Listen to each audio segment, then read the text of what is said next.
¿Que compartí? Sí, sí, se ve. Sí, creo que se ve. Bien, perfecto. Bien, si bien ustedes no vieron todavía la clase de tórax, vamos a hacer un repaso de las técnicas. Recuerden siempre que hay que valorar siempre a la hora de valorar una radiografía de tórax, sobre todo más si queremos valorar cardiomegalia, es si está adecuadamente centrada, si tiene una adecuada angulación, es decir, que se vea siempre las clavículas a nivel de los vértices pulmonares, que tenga un adecuado grado de inspiración, es decir, que no esté expirada. Recuerden siempre que para que esté adecuadamente inspirada tenemos que encontrar la séptima, o sea, ver la séptima octava costilla de los arcos anteriores a la séptima octava costillas a la altura del diafragma. Si vemos que solamente vemos la cuarta costilla es porque está expirada, y al estar expirada muchas veces el corazón se horizontaliza y puede simular una cardiomegalia. Y lo otro que tienen que valorar es la penetración, que no esté muy penetrada, que se vea a través del corazón, los espacios intercostales, y que se vea a través de la tráquea hasta la cuarta vértebra dorsal, y por debajo de la misma solamente se va a ver con una imagen radiopaca, porque si está muy penetrada muchas veces no permite ver la trama vascular en los pulmones, y una de las cosas que hay que valorar a la hora de valorar patologías cardíacas es cómo está la vascularización en los pulmones. Y bueno, obvio que si está movida no sirve la placa, ¿no? Siempre recuerden, los cardiólogos tienen la costumbre de pedirlo, pero a veces los clínicos no. Siempre recuerden que cuando ustedes quieren valorar el corazón en una radiografía de tórax, pidan teletórax, porque si ustedes no piden una teletórax, les pueden hacer una radiografía de tórax frente y no van a enterarse nunca de que no lo hicieron con la técnica adecuada. ¿Qué quiere decir una técnica adecuada? Si ustedes ponen teletórax, el técnico sabe que es para evaluar el corazón, entonces tiene que estar el tubo a 1,80 m de distancia, que es la distancia donde menos se altera el tamaño del corazón, y lo otro que siempre tiene que ser una teletórax, tiene que entrar el rayo por atrás, y el cuerpo del paciente tiene que estar con el pecho en contacto con el chasis. Es decir, el corazón tiene que estar bien cerca del chasis.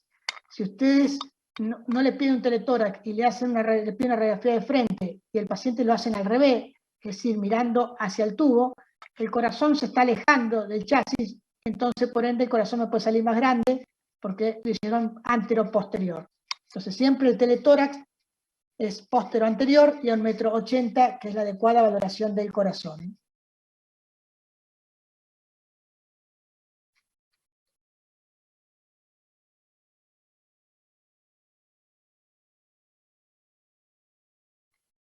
Bien.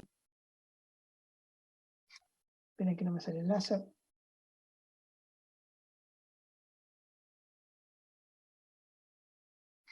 Bien. Lo otro que tienen que valorar es que las escápulas estén por fuera, es decir, tiene que el paciente poner los codos hacia adelante o abrazar el chasis, y de esa forma logramos que los omóplatos se abran de los campos pulmonares y podemos ver muy bien lo que son los campos pulmonares superiores.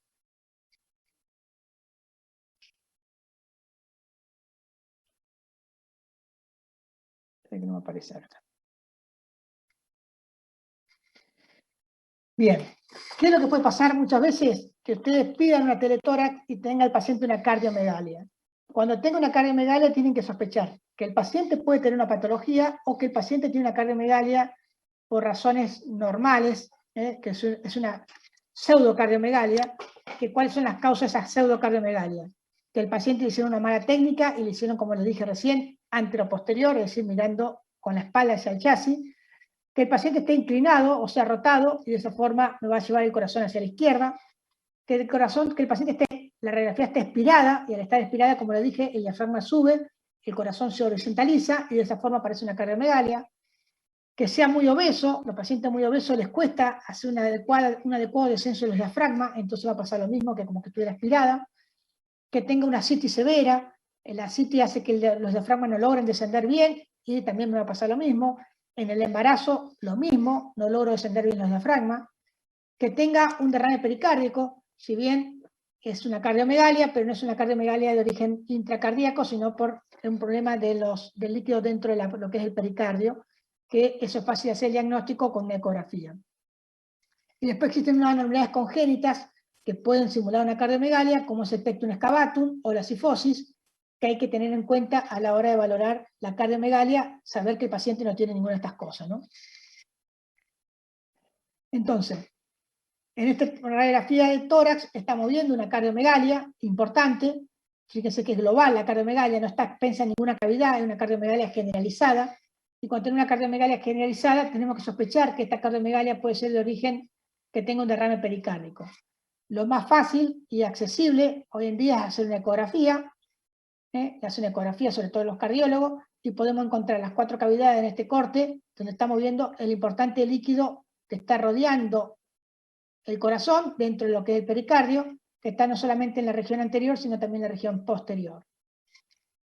No es necesario hacer estos métodos, pero bueno, acá tenemos como ejemplo, acá tenemos una tomografía con contraste, fíjense que se ve hiperdenso el contenido de las cámaras del corazón, y se ve el importante derrame pericárdico que está teniendo este paciente. Bien, esto es una resonancia, también con un corte a nivel de las 4 cámaras, y nos estamos viendo el derrame dentro de lo que es el pericardio. Es una forma de valorar el derrame, pero sepan que cuando sospechamos una cardiomegalia y sospechamos que puede ser un derrame pericárdico, como primera instancia podemos hacer una ecografía y hacemos el diagnóstico muy fácil. Esperen que agrego gente.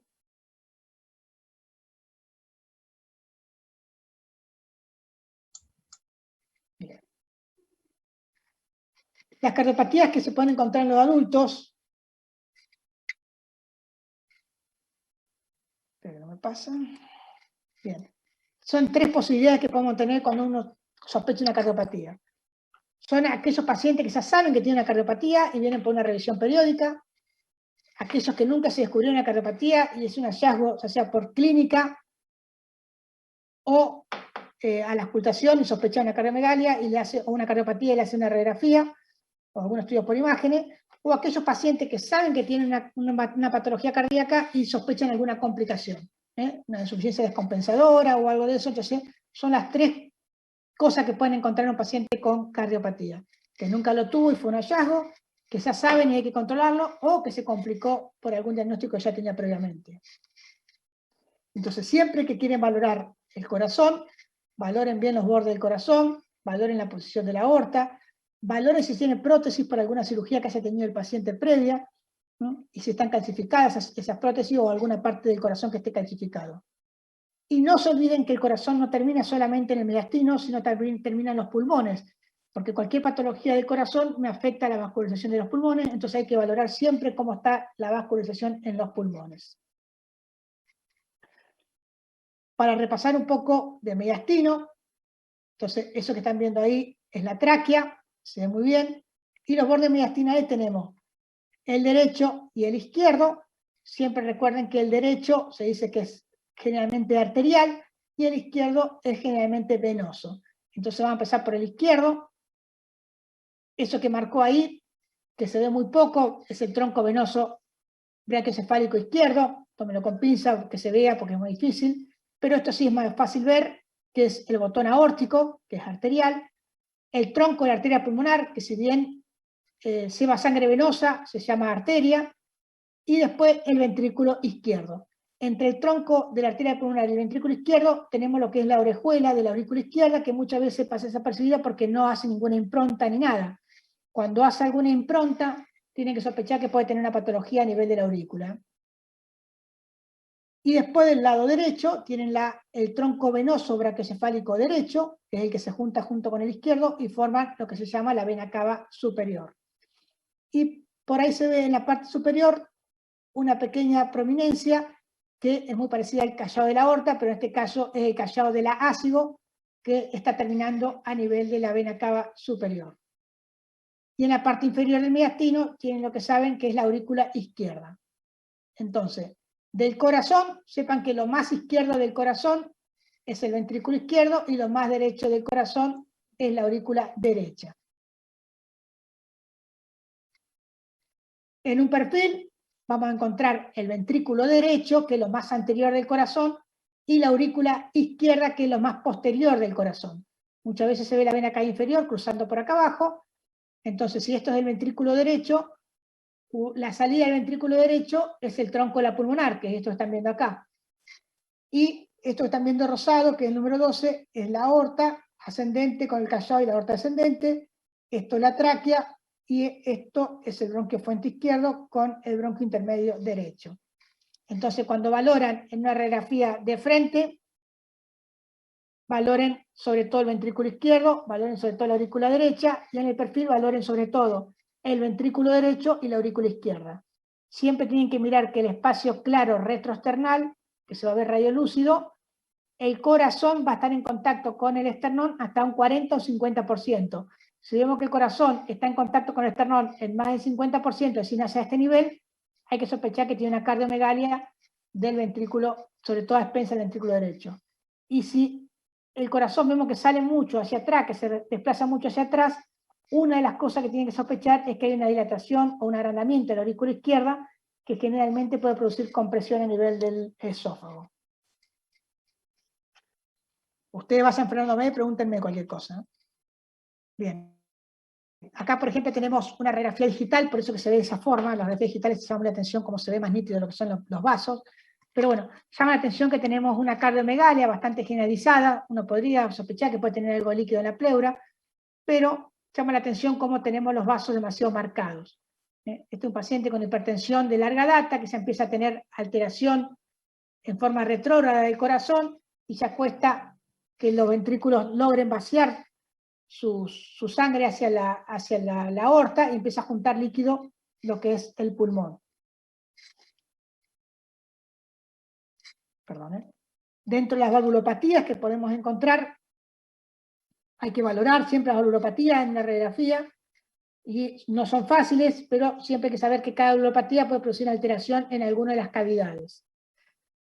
Esto sí es fácil de ver y fácil de recordar. Siempre recuerden que el ventrículo izquierdo, como le dije yo, es el más izquierdo. Cuando crece, crece hacia abajo y hacia la izquierda. Entonces es como que me hunde la punta del corazón. Cuando ustedes ven la cardiomegalia, que el corazón tiende a ir hacia afuera y hacia abajo, sospechen que el crecimiento del ventrículo izquierdo. Y en un perfil podemos encontrar que crece hacia atrás, pero el esófago no está comprimido, el esófago es normal. Si llegan a hacer una seriada o un esofagograma, van a ver que el esófago está normal. Y las causas que puede aumentar el ventrículo izquierdo muchas veces son insuficiencia aórtica o estenosis aórtica. Por eso son una de las cosas que tienen que valorar cuando sospechan una patología de la válvula aorta. Hay que valorar cómo está el ventrículo izquierdo. Pero lo más importante que quiero que se acuerden es que el ventrículo izquierdo en una radiografía de frente tiende a descender la punta. Es decir, la punta se mete dentro de lo que es el diafragma. O sea, aumenta el diámetro, el índice cardiotorácico, pero se mete hacia abajo. Algo que no dije antes, a la hora de valorar una cardiomegalia, es que se considera cardiomegalia cuando el índice cardiotorácico es mayor al 50%, es decir, mayor a 0,5. ¿Cómo se toma el índice cardiotorácico? Se mide el diámetro transverso del corazón, y luego se mide el diámetro transverso hacia la izquierda máximo y hacia la derecha máximo. Se suma, y esto no tiene que superar el 50% del diámetro transverso del tórax. En adulto. En pediatría se considera que no tiene que ser mayor del 60%. Una de las razones que en pediatría no tiene que ser mayor del 60% es porque ustedes saben que en pediatría las radiografías no se sacan posterior-anterior, se sacan antero-posterior, porque los chicos no lo pueden hacer mirar el chasis, sino lo hacen mirar para adelante para que no se asusten, y el corazón de esa forma muchas veces se ve más grande porque está alejado del chasis. Bien, entonces sabemos cómo crece el ventrículo izquierdo. Ahora vamos a ver cómo crece la aurícula izquierda. La aurícula izquierda, como dijimos, ¿se acuerdan? Yo les dije que teníamos la orejuela acá. Cuando la aurícula izquierda crece, me hace una prominencia a nivel de la orejuela, que la van a ver de este lado, y cuando es muy grande me va a hacer una prominencia del lado derecho, como están viendo acá en la figura 2. Y lo más característico del crecimiento de la aurícula izquierda, como dije que era lo más posterior, en un perfil vamos a ver cómo crece hacia atrás y me comprime el esófago que está cerca justo de la aurícula. Y son los que hacen la disfagia addusoria, que son esos pacientes que sobre todo van aumentando con el tiempo a lo sólido, ¿no? Entonces, el frente muchas veces puede pasar desapercibido o encontrar el aumento de la orejuela, pero en el perfil se va a ver cómo crece la aurícula izquierda hacia atrás, comprimiendo el esófago. Ventrículo derecho. El ventrículo derecho es muy parecido al ventrículo izquierdo. ¿Cómo crece? La diferencia es que no me baja la punta, sino que me la desplaza hacia la izquierda. Entonces, cuando crece el ventrículo izquierdo, como ustedes saben que el ventrículo izquierdo es central, cuando crece, crece hacia afuera, no crece hacia abajo. Entonces me va a dar una cardiomegalia con la punta elevada, y en un perfil me va a dar cómo el ventrículo derecho se pone en contacto con el esternón a más del 50%. Como les dije antes cuando valoraban el perfil. No altera el esófago, nada. Entonces, recuerden, cardiomegalia con punta hacia abajo, ventrículo izquierdo. Cardiomegalia con punta hacia arriba, ventrículo derecho. Bien, como saben, cuando aumenta el ventrículo derecho hay que sospechar en hipertensión pulmonar, hay que sospechar en insuficiencia pulmonar. Entonces son todas causas que pueden aumentar el ventrículo derecho. Y la aurícula, perdón, y la aurícula derecha, que es lo más derecho del corazón de la radiografía frente, cuando crece, van a ver cómo crece hacia la derecha y va a producir el signo del hombro, o el signo del lomo, que como viene bajando bien la vena cava superior y de golpe sale hacia afuera y vuelve a seguir bajando lo que es la aurícula derecha. Ese es el signo del hombro que produce, sobre todo cuando crece la aurícula derecha, que crece hacia la derecha. En un perfil, cuando son muy grandes, se puede ver que crece hacia atrás, pero no altera el esófago. Causa de dilatación de la aurícula derecha puede ser una comunicación interauricular, que generalmente saben que va de la mayor presión a menor presión, entonces tiende a ir de izquierda a derecha. Y como les decía hoy, aquellos pacientes que tienen valvulopatía y están operados, es importante en los controles valorar cómo está esa valvulopatía o cómo están esos reemplazos valvulares, porque se pueden desplazar o se pueden alterar. Entonces, una de las formas de controlarlo es trazar una línea, como están viendo acá, en un perfil, trazar una línea desde la carina hasta el ángulo externo diafragmático, y todo lo que está por debajo, como están viendo acá, lo que está por debajo es la válvula mitral, lo que está por encima es la aórtica, y lo que está cruzando es la tricúspide. Entonces cualquier lesión que están viendo acá saben dónde está. Por ejemplo, en este corte, si ustedes miran acá, trazan por ahí, lo que están viendo acá es la válvula mitral con un reemplazo, un reemplazo de la válvula mitral, ¿no? Entonces trazan una línea y sepan que lo que está por debajo es la válvula mitral, lo que está cruzando es la tricúspide, y lo que está por arriba es la aorta.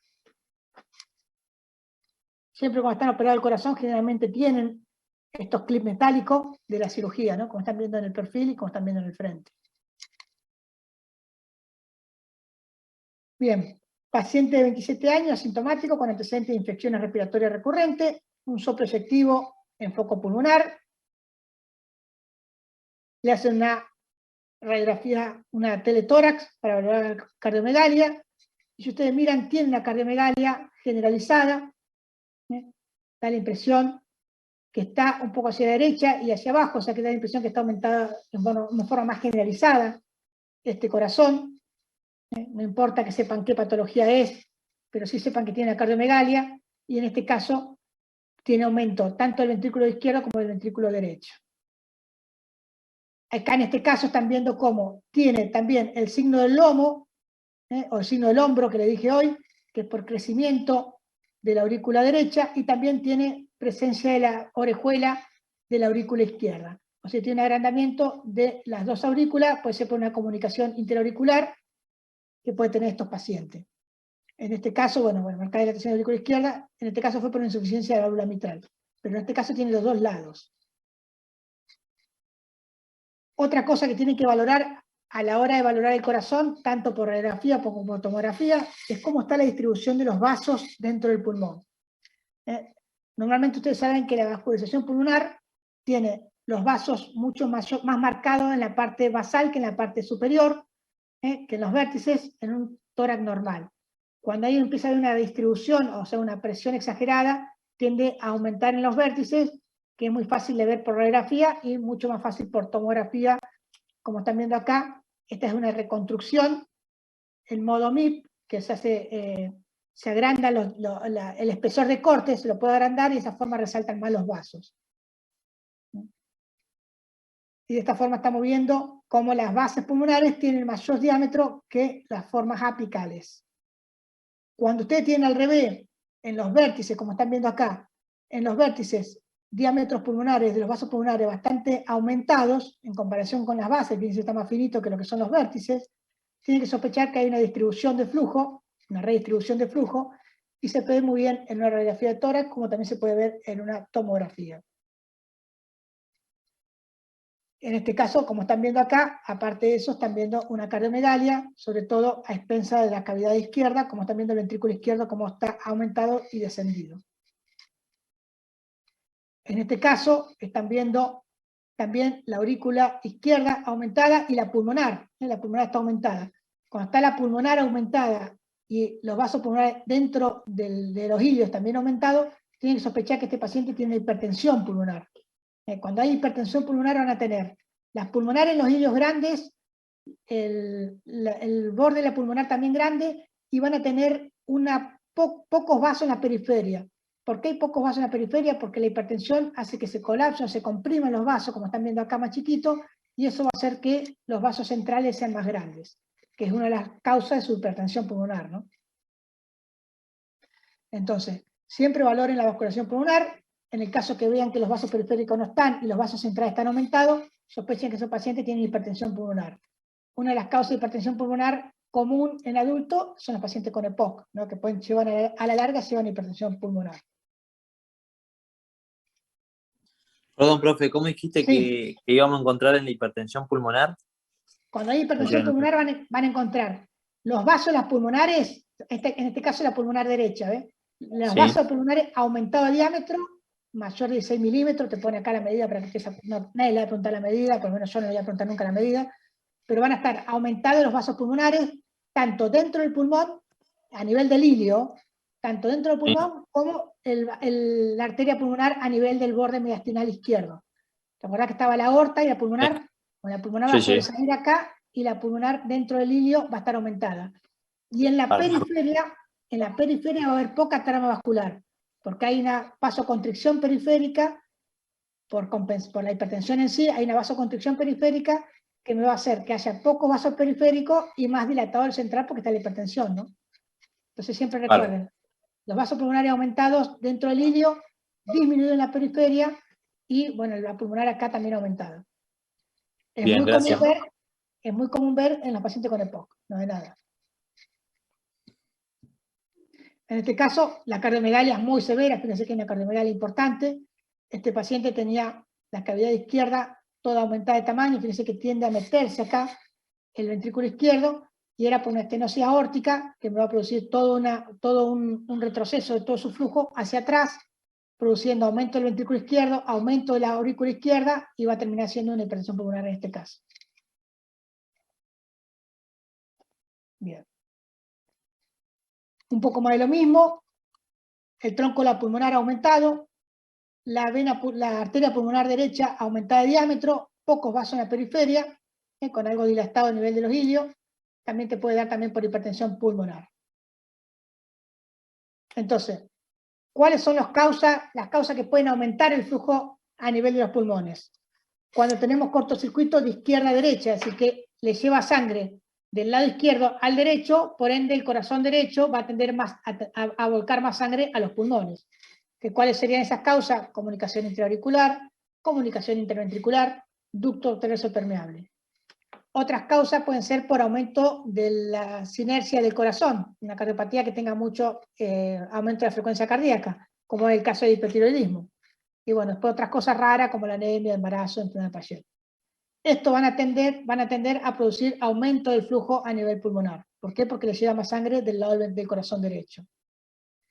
Y las causas que van a disminuir el flujo a nivel de los pulmones es todo lo contrario, es todo lo que tiende a sacarle flujo al corazón, que va a producir una oligoemia, se llama, como son la estrología de Fallot, que tiende a tener un cortocircuito de derecha a izquierda, la estenosis de la válvula pulmonar, porque hace que lleve menos sangre a los pulmones, la hipoplasia de la arteria pulmonar, que se ve más en pediatría, ¿no? El tromboembolismo, cuando un tromboembolismo masivo o focalizado va a tener menos flujo ese pulmón del lado de la embolia, y bueno, el síndrome de Hewlett-Jack, que es más raro. Entonces van a encontrar, en este caso, fíjense que este lado, si bien tiene mayor vascularización, de este lado está totalmente disminuida la vascularización de este lado, hay que sospechar que este paciente puede llegar a tener un trombo en la pulmonar izquierda.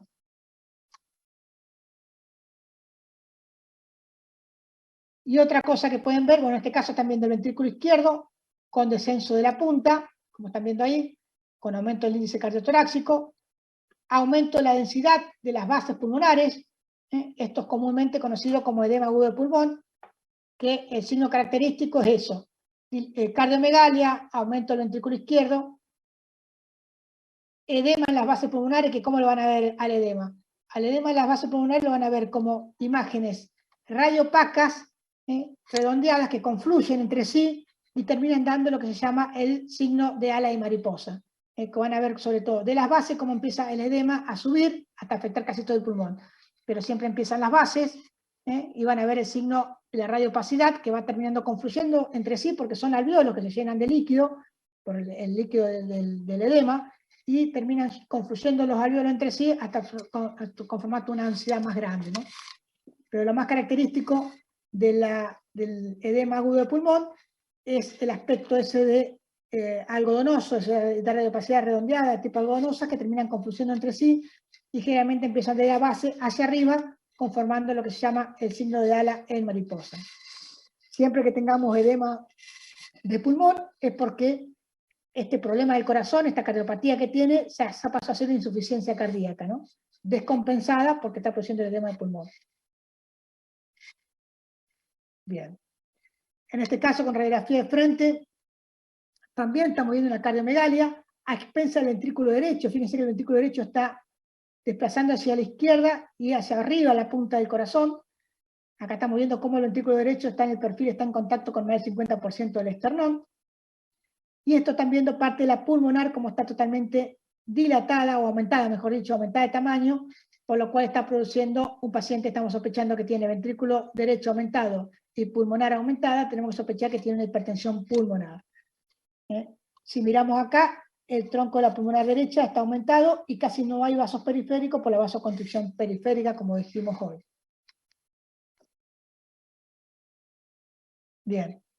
Entonces, resumiendo un poquito para que no se le haga lío, aumento del ventrículo izquierdo, cardiomegalia con descenso de la punta.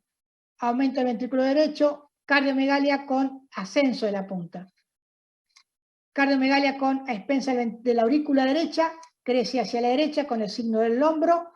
Aumento de cardiomegalia con aurícula izquierda, crece generalmente hacia atrás y se puede llegar a ver la orejuela marcada a nivel en un frente en el mediastino izquierdo. Muchas veces no podemos diferenciar, a veces queda más para especialistas saber qué tipo de cámara es la que está aumentada, pero es importante que se den cuenta, por lo menos que tiene una cardiomegalia, eso es lo más importante. Si saben después cuál es expensa de qué, mejor, pero la idea es que sepan por lo menos cuando ve una cardiomegalia, darse cuenta que tiene una cardiomegalia. Y siempre que tiene una cardiomegalia, no se olviden de mirar los pulmones. Si tienen los pulmones con distribución del flujo hacia arriba, sospechen que el paciente está teniendo una sobrecarga de líquido al lado derecho, sobre todo lo que es el corazón derecho. Si tiene una disminución del flujo a nivel de los pulmonares, sospechen que tiene hipertensión pulmonar. Y si en el caso que tenga imágenes algodonosas o radiopacidad en las bases, sospechen que ese paciente tiene insuficiencia cardíaca descompensada con edema agudo del pulmón. Bien, eso a grosso modo haciendo un resumen. Otra cosa importante que les dije que también daba hipoflujo en los pulmones era la trombosis pulmonar. Hoy en día la mejor forma de estudiar el trombosis pulmonar es por medio de la tomografía con angio-TC. ¿Por qué es bueno la tomografía con angio-TC? Porque no solamente sirve para estudiar los vasos de los pulmones, sino también sirve para estudiar el pulmón propiamente dicho. Entonces sirve para ver si hay un paciente con EPOC, cómo están esos pulmones, si hay un tumor, cómo está el resto del pulmón. Entonces sirve para hacer una forma generalizada y espacialmente mejor el diagnóstico de TEP y cómo está el resto de los órganos a nivel de tórax. Recuerden que la mayoría se originan a nivel de trombos formados a nivel de los miembros inferiores, o sea que hay que valorar cómo están esos miembros inferiores, si no tienen varices, si no tienen otra patología a nivel de los miembros. Cuanto más reposo prolongado tenga, mayor posibilidad de tener un TEP. Cuando más avanzada sea la edad, mayor posibilidad de hacer un TEP. Cuando son postoperatorios, más que nada por el reposo prolongado, también tenemos posibilidades. Aquellos pacientes que tienen trastorno de coagulación. Bueno, cuando tienen gravedad o mortalidad, la gravedad y la mortalidad del TEP va a depender mucho del tamaño, o sea, lo que está afectando el vaso más grande, cuanto más el vaso más grande afecta, más grave va a ser, o cuando son múltiples también puede ser muy grave. En cuanto a la radiografía de tórax, muchas veces es inespecífico y no llegamos a un diagnóstico para TEP, o sea que una radiografía normal no descarta TEP, y lo que podemos encontrar a veces cuando son TEP más importantes, podemos encontrar un hipoflujo del pulmón, cuando son TEP severos, y cuando llegamos más tardío, que ya produció un infarto, podemos encontrar como una especie de bloc neumónico, que en realidad es por la isquemia del pulmón, que se ve más frecuente en los lóbulos inferiores. Y muchas veces cuando es más tardío todavía el diagnóstico, ya puede tener que evitarse por la necrosis que está produciendo la necrosis del pulmón, ¿no? Bueno, como lo dije antes, la angio-TC es el examen inicial para evaluar a estos pacientes que sospechamos TEP, tiene alta sensibilidad y especificidad, y a su vez, simultáneamente podemos descartar otras etiologías, no solamente en el pulmón, sino en el mediastino. Entonces, el tromboembolismo pulmonar, hacemos una angio-TC con protocolo para TEP. ¿Qué quiere decir con protocolo para TEP? Que se hace se pasa hay como un sensor que capta el tomógrafo capta justo el contraste cuando está pasando por las pulmonares, y de esa forma empiezan los cortes justo cuando están pasando por las pulmonares. Fíjense que acá está el tronco de la arteria pulmonar derecho, y el contraste está pasando por acá, no está pasando por la aorta. Entonces, cuando está pasando por la pulmonar, automáticamente empieza a hacer los cortes para hacer una adecuada reconstrucción a nivel de los vasos pulmonares. Bien. Lo otro que hay que valorar siempre en cardio es cómo está la aorta. Se dice que la aorta ascendente y el callado miden más o menos 30 milímetros, la descendente y abdominal por encima de la suprarrenal miden 25 y por debajo de la suprarrenal miden 20 milímetros. Y se considera aneurisma, es decir, dilatación, cuando son mayores al 50% del valor S. Cuando supera el 50% de ese valor, se considera aneurisma. Y según la pared se denomina aneurismas verdaderos cuando están todas las paredes comprometidas, y pseudoaneurisma es cuando hay algunas paredes comprometidas y otras no. Es decir, cuando hay una ruptura de la pared, sobre todo de la íntima, se rompe y la sangre se mete dentro de la misma y va a producir una dilatación, pero parte de la pared va a estar por dentro y parte de la pared va a estar por fuera. Las causas de pseudoaneurismas generalmente son postraumáticas, infecciosas, sobre todo pacientes con proceso micótico, y postquirúrgicas. Y los tipos de aneurismas son saculares y fusiformes, y es muy importante la localización y la extensión. En una radiografía de tórax podemos encontrar esto, fíjense el mediastino superior. A nivel del mediastino superior estamos viendo una radiopacidad, que si podemos seguir el recorrido podemos ver como la aorta ascendente, y la aorta descendente está aumentada, uno puede sospechar que esto puede ser un aneurisma de aorta.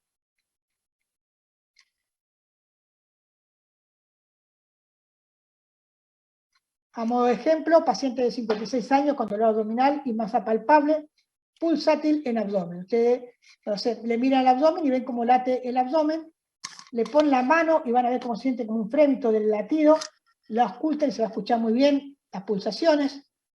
En este caso se merece hacer una ecografía como primer método. La ecografía se ve muy bien lo que es las aneurismas de aorta, y en este caso estamos viendo un aneurisma de aorta abdominal, que tenemos eso negro, es la luz que le está quedando al aneurisma, y eso que están viendo por fuera es todo el trombo que está teniendo, porque ahí como en el aneurisma la sangre hace turbulencia, tiene mayor predisposición a trombo, y se pega todo el trombo a la pared, y vamos a ver cómo está la luz y la pared toda trombosada. Ahí para que vean un corte longitudinal, cómo está la luz y la pared toda trombosada pegada a lo que es la pared. Muchas veces se confunden, cuando hay aneurisma, se confunden con disecciones. Es muy fácil que se confunda con alguna disección o un pseudoaneurisma, y la forma de diferenciarlo es si llegamos a tener calcificación, o sea, placa de ateroma, que generalmente estos pacientes tienen placa de ateroma.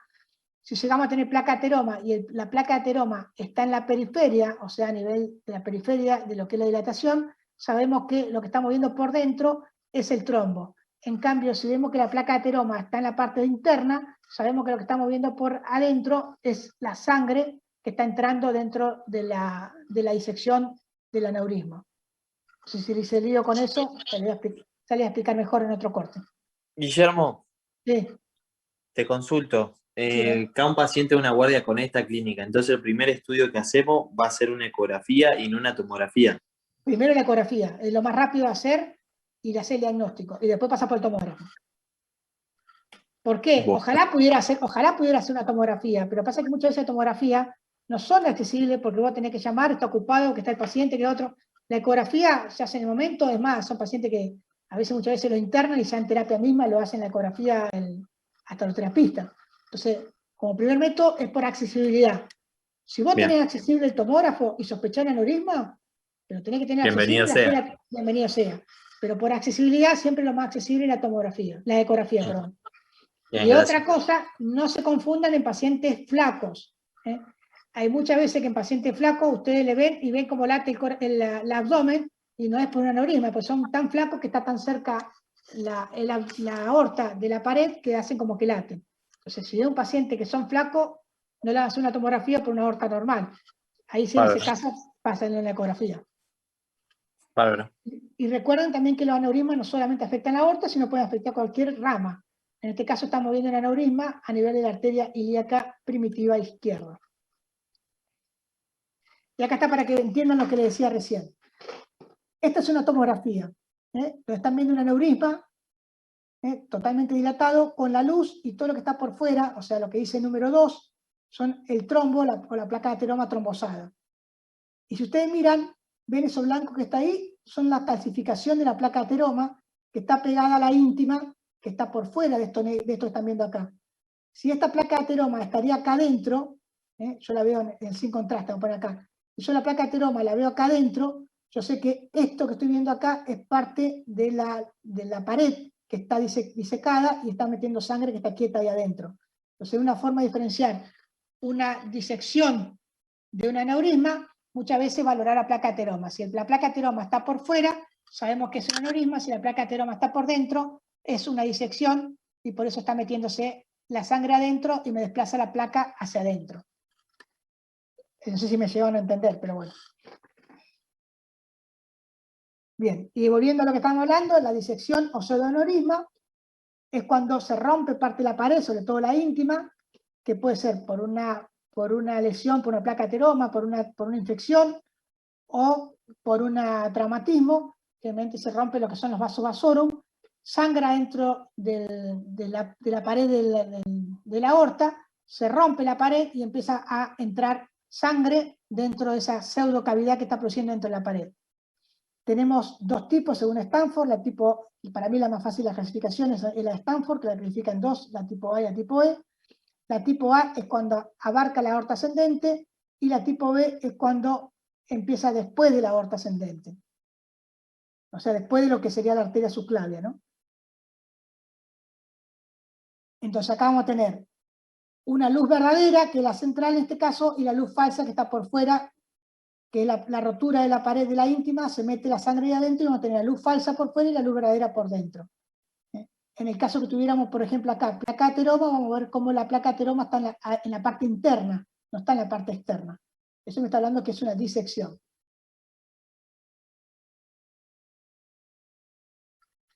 Lo mismo acá, la luz verdadera y la luz falsa que está por fuera. Y si tuviera una placa de ateroma la veríamos en esa liñita que está acá. Acá porque la luz verdadera, perdón, la luz falsa, que es la 2, tiene entrada y salida, y se ve como que el contraste entra y sale, pero muchas veces queda estancado y ponemos contraste y no, se tiene solamente esto y esto no se ve. Entonces muchas veces ahí es cuando es difícil diferenciarlo de un aneurisma, ¿no? Bien. Entonces, cuando sospechan aneurisma o disección de aorta, si tienen una ecografía, le hacen la ecografía para ver cómo está, siempre, tanto para corazón como para disección o aneurisma, la ecografía por una cuestión de accesibilidad, pero en cuanto a método, es mucho mejor la tomografía con angio-TC para valorar lo que es la disección o el aneurisma de aorta, ¿no? Siempre acuérdense que es bueno hacerle contraste, porque es una forma de valorar cómo están las luces. Se hace sin y con contraste, porque justamente para valorar cómo están las luces y ver cómo pasa el contraste. Y en el caso de la disección, recuerden que la tipo 1 es cuando afecta el callado de la aorta ascendente con callado, y la tipo 2 cuando afecta la aorta descendente por despasando la subclavia, o la tipo B de Stanford. Aunque ustedes no crean, la tipo B, que cuando pasa la subclavia es igual o más grave que la tipo A. ¿Por qué? Porque el problema de la tipo B es que afecta no solamente los vasos renales, sino que muchas veces afectan los vasos que irrigan la médula, la médula propiamente dicha. Entonces muchas veces pueden producir síntomas de tipo neurológicos. Entonces son peligrosas esas disecciones cuando afecta la aorta descendente, que hay que tener en cuenta. Y siempre que hacen una disección o un aneurisma, hay que valorar cómo están las renales para ver cómo pueden comprometerse o no esos riñones, ¿no? Bueno, ¿alguna pregunta? Siempre, profe, siempre la luz verdadera va a ser la más pequeña, ¿no? En la disección. Espera que no te escuché, decime. Que la luz verdadera siempre va a ser la más pequeña en la disección, o la más No, redondeada. la luz verdadera no se caracteriza con pequeña, grande, central o periférica. La luz verdadera puede ser más chiquita porque la parte de disección es muy grande y no puede achicar la luz verdadera, o a veces te puede engañar como que fuera más periférica. Por ejemplo, acaso pareciera que fuera más periférica.